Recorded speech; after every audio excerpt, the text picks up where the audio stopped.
مفتی خالد الازہری کے اصلاحی بیانات اور وظائف کے لیے مفتی صاحب کا یوٹیوب چینل سبسکرائب کریں۔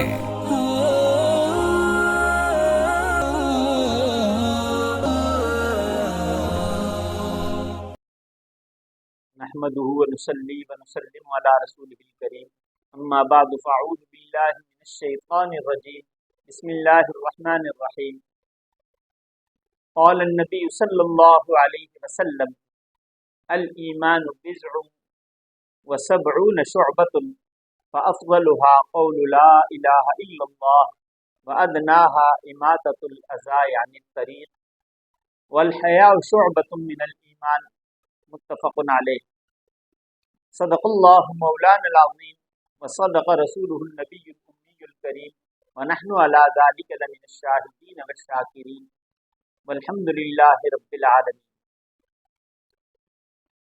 معزز سامعین کرام، نبی کریم صلی اللہ علیہ وسلم کا ایک پیارا سا ارشاد میں نے نقل کیا۔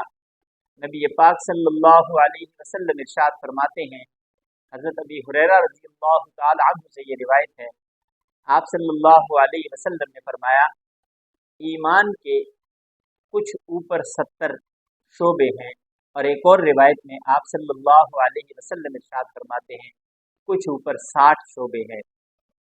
فرمایا ان میں سب سے افضل شعبہ وہ ہے لا الہ الا اللہ کا پڑھنا، اور سب سے کمتر وہ فرمایا اماطۃ الاذی عن الطریق، تکلیف دہ چیز کا رستے سے ہٹانا، اور ساتھ فرمایا والحیاء شعبۃ من الایمان، حیا بھی ایمان کا ایک شعبہ ہے۔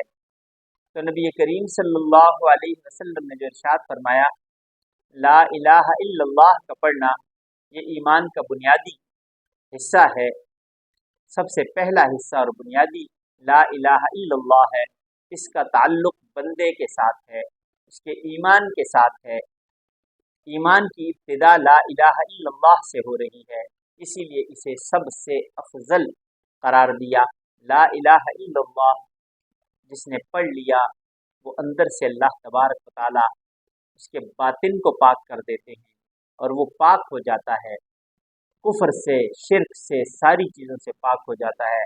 اسی لیے نبی پاک صلی اللہ علیہ وسلم ایک جگہ ارشاد فرماتے ہیں من قال لا الہ الا اللہ دخل الجنہ، جس کسی نے لا الہ الا اللہ پڑھا وہ جنت میں ضرور جائے گا۔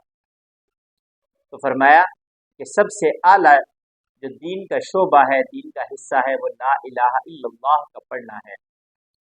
لا الہ الا اللہ بندے کو اپنے رب سے ملاتا ہے، اور فرمایا سب سے کمتر وہ اماطۃ الاذی عن الطریق، رستے سے تکلیف دہ چیز کا ہٹا دینا۔ جو شخص رستے پہ چلتے ہوئے کوئی بھی ایسی چیز دیکھے جس سے کسی شخص کو، کسی جانور کو یا کسی کو بھی کوئی نقصان پہنچ سکتا ہے، وہ نقصان والی چیز کو ہٹا دیتا ہے کہ اس سے کسی کو نقصان نہ پہنچ جائے، تو فرمایا یہ شخص بھی ایماندار ہے، اس کے اندر ایمان ہے کہ اسے یہ چیز تکلیف دے رہی تھی کہ اس چیز سے کسی کو نقصان نہ پہنچ جائے، تو ایمان کی رتی اس میں تھی، اس نے اس تکلیف دہ چیز کو ہٹا کے اپنے ایماندار ہونے کا ثبوت دے دیا۔ تو یہ جذبہ ہر مسلمان کے اندر ہونا چاہیے، کیونکہ یہ ایمان کا حصہ ہے۔ مسلمان تو ایمان والا ہے، اسے دوسروں کے لیے آسانیاں پیدا کرنی ہیں، دوسروں کے لیے مشکلات پیدا نہیں کرنی۔